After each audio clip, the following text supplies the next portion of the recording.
وہ کیا کسی نے کہا تھا دوپہر کو سلا دیتی ہے بچوں کو وہ اس ڈر سے گلی میں پھر کھلونے بیچنے والا نہ آ جائے. کبھی ہم نے ان لوگوں کے درد کو بھی سمجھا؟ ہم نے کبھی سیرت کے ان پہلوؤں پہ بھی غور کیا؟ آج ہم اپنی بیٹی کی شادی کرتے ہیں تو اس کا جہیز چارپائیوں پہ بچھا دیتے ہیں.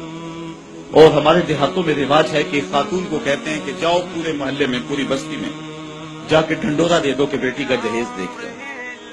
یاد دیا تو اپنی بیٹی کو ہے اور تحفہ دے رہے ہیں، لوگوں کیوں دکھلا رہے ہیں؟ صرف داد وصول کرنے کے لیے. ملک صاحب نے، خان صاحب نے، چودھری صاحب نے حد کر دی، کمال کر دی، بڑا دیا، اپنی بیٹی کا گھر بھر دیا. یار تم نے تو داد وصول کر لی. چوپالوں میں، بیٹھکوں میں تذکرہ بھی چلا، تندوروں پہ عورتیں باتیں بھی کرنے لگی، تمہارے نام کے جھنڈے بھی گڑ گئے. لیکن تم نے نہ سوچا تمہاری بیٹی کا جہیز دیکھنے کے لیے یتیم بچیاں بھی آئیں. تمہاری بیٹی کا جہیز دیکھنے کے لیے اس بوڑھے مزدور کی بیٹیاں بھی آئیں جو صبح اٹھ کر کے مزدوروں والے اڈے پہ جا کے بیٹھ جاتا ہے اور اس کو بوڑھا سمجھ کے کوئی قبول نہیں کرتا. اور وہ کہتا ہے مجھے 10 روپے کم دے دینا، مجھے ساتھ لے جاؤ. لیکن اس کو کوئی ساتھ لے جانے کے لیے تیار نہیں ہوتا. جب دھوپ خوب چمک پڑتی ہے اور اسے مایوسی ہوتی ہے کہ اب کوئی لینے نہیں آئے گا تو وہ ڈبہ لٹکا کر کے روٹی والا گھر جب واپس پلٹتا ہے تو کوئی جانتا ہے اس کے قدم کتنے بوجھل ہوتے ہیں. آج وہ اپنی بیوی کو گھر سے نکلتے کہہ کے آیا تھا کہ جو رقم ملے گی اس کا آٹا لے کر کے آؤں گا، اس کا گھی لے کر کے آؤں گا. آج وہ خالی ڈبہ روٹی کا واپس جب پلٹا کے لے جا رہا ہوتا ہے اس کے لیے گھر کی دہلیز نہیں ہوتی، پلسرات ہوتی ہے. اور اندر لوگوں کے کپڑے سی سی کے اور لوگوں کے گھروں کے برتن مانج مانج کے اپنے جہیز کی چیزیں بنانے والی بیٹیاں جب اپنے باپ کو یوں آج بھی خالی آتا ہوا دیکھتی ہیں تو جو کچوکے ان کے دل پہ لگتے ہیں اس کا مداوع کس کے پاس ہے؟ تم نے تو داد وصول کر لی لیکن تمہاری بیٹی کا جہیز دیکھنے کے لیے اس مزدور کی بیٹیاں دکھیں. تارا ٹوٹتا سب نے دیکھا، یہ نہ دیکھا ایک نے بھی، کس کی آنکھ سے آنسو ٹپکا، کس کا سہارا چھوٹ گیا.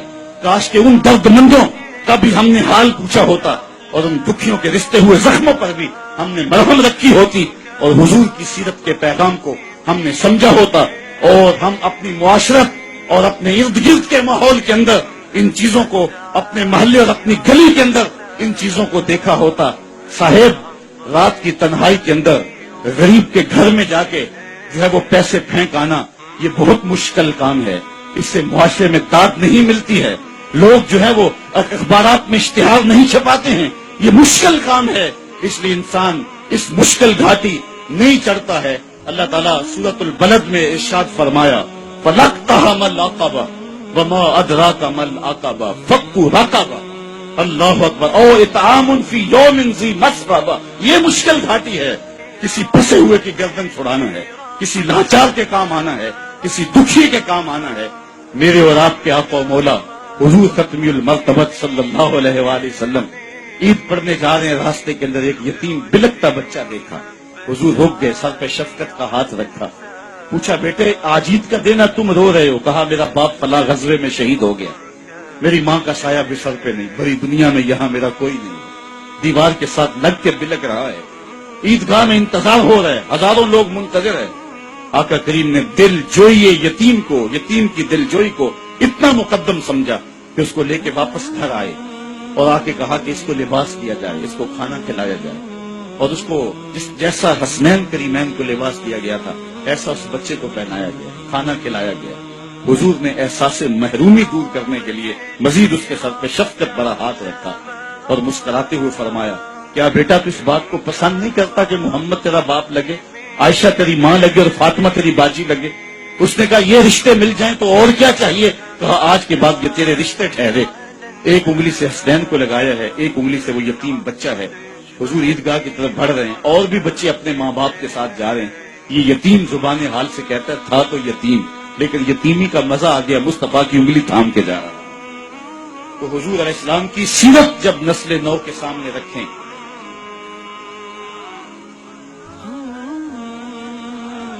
آج سشکتی انسانیت کی بات ہوتی ہے تو آج دنیا اس کی بات کرتی ہے.